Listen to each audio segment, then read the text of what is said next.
Example number 20 बहुत important है और बड़ा प्यारा सा क्वेश्चन है ये। हमें फाइंड करनी है वैल्यू 10 पाई अपॉन 8। पाई मतलब 180 अपॉन 8। अगर मैं 180 को डिवाइड करूंगा 8 से तो मुझे क्या मिलेगा? 22.5 है ना। तो हमें इसकी वैल्यू फाइंड करनी है, कैसे करेंगे? आपको ये फॉर्मूला याद होगा, tan 2x equal to tan x upon 1 minus tan square x, है ना।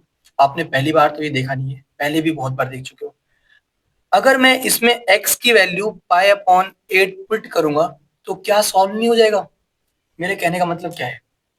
फिलहाल मैं इस फॉर्मूले में जहां पे भी x है वहां पे tan पाई बाय 8 पुट कर रहा हूँ, ठीक है। मतलब पाई बाय 8 पुट कर रहा हूँ जहां पे भी x है। तो मैंने पुट कर दिया tan 2 इंटू एक्स, मतलब 2 इंटू में पाई बाय 8, फिर इक्वल टू लिखा होगा, फिर 2 tan x जिसकी वैल्यू मैं पाई बाय 8 पुट करने वाला हूँ, डिवाइड में 1 minus tan square pi by 8। आप बोलोगे सर ये क्या बात हुई, आप इसमें क्यों पुट कर रहे हो, हमें तो इसकी वैल्यू फाइंड करनी है। तो मैं कहना चाहता हूँ आपसे एक छोटी सी बात, देखो यहाँ पे पाई बाय 8 है, यहाँ पे पाई अपॉन 8 है। हमें इनकी वैल्यू से नहीं पता, लेकिन हमें इसकी वैल्यू पता है। समझ पाए? नहीं, कोई बात नहीं। देखो 2 इंटू 8, 2 डिवाइड में 8, 2 से 8 कैंसिल, है ना। तो क्या बचेगा आपके पास? 4। पाई अपॉन 4 मतलब 45। tan 45 की वैल्यू क्या होती है? सबको पता है ना, tan 45 की वैल्यू 1 होती है। तो यहाँ पे 1 आ गया, 1 इक्वल टू यहाँ पे क्या लिखा हुआ है, 2 tan पाई अपॉन 8 डिवाइड में 1 minus tan square pi upon 8।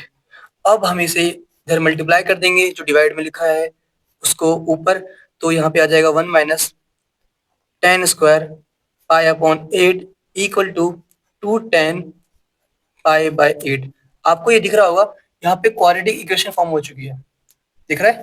नहीं दिख रहा? कोई बात नहीं, कोई बात नहीं, कोई बात नहीं। एक काम करो, थोड़ी देर के लिए, बस थोड़ी देर के लिए लेट कर लो, 10 पाई बाय 8 को कुछ भी कर लो, कुछ भी जो आपको अच्छे लगे वो आए कर लेते हैं, ठीक है। तो यहाँ पे क्या आ चुका है, 1 माइनस वाई स्क्वायर, क्योंकि 10 पाई बाय 8 का स्क्वायर है यहाँ पे, इसलिए मैंने y का स्क्वायर लिखा है, इक्वल टू 2 इंटू वाई। हम ना y की वैल्यू फाइंड करने वाले हैं और फिर इसमें पुट करके 10 पाई बाय 8 की वैल्यू फाइंड कर देंगे, ठीक है। y हमारा 10 पाई बाय 8 ही है ना। तो हमें y की वैल्यू फाइंड करनी है। मैं यहाँ पे सॉल्व कर रहा हूँ, ठीक है। बाकी मैं यहाँ पे कर देता हूँ। तो यहाँ पे वाई स्क्वायर इधर ले आओ, वाई स्क्वायर यहाँ पे प्लस का 2y है, प्लस का 1 इधर आके माइनस का 1 हो गया, इक्वल टू 0। इसको मैंने ये लिख दिया है। अब आपको सॉल्व करना ये आता होगा। क्वाड्रेटिक इक्वेशन सॉल्व करने का फॉर्मूला क्या होता है?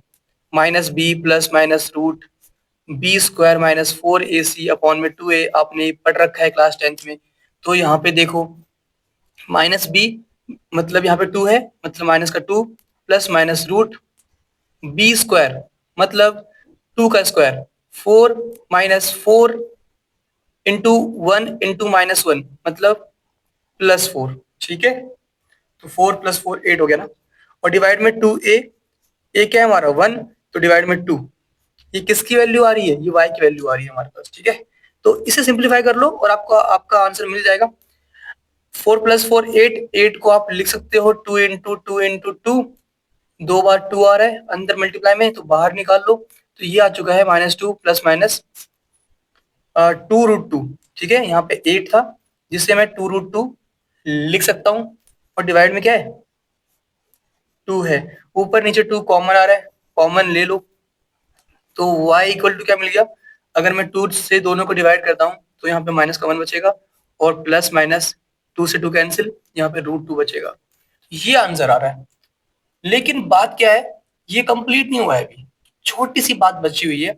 आप मुझे बताओ 10 पाई बाय 4, पाई बाय 4 क्या है? 22.5 हम जानते हैं। कौन से क्वाड्रेंट में आएगा? तो आप बोलोगे सर फर्स्ट क्वाड्रेंट में आएगा, क्योंकि फर्स्ट क्वाड्रेंट में 0 से 90 वैल्यू होती है। बिल्कुल। तो फर्स्ट क्वाड्रेंट में 10 क्या होता है? पॉजिटिव। तो ये वैल्यू एक बार पॉजिटिव आ रही है, एक बार नेगेटिव आ रही है, मतलब समझ पाए? ये समझ पाए? y की वैल्यू 2 आई है ना। एक तो आई है, अगर मैं प्लस पुट करूंगा बीच में तो -1 + √2, और अगर -1 पुट करूंगा यहाँ पे बीच में, तो ये आई है।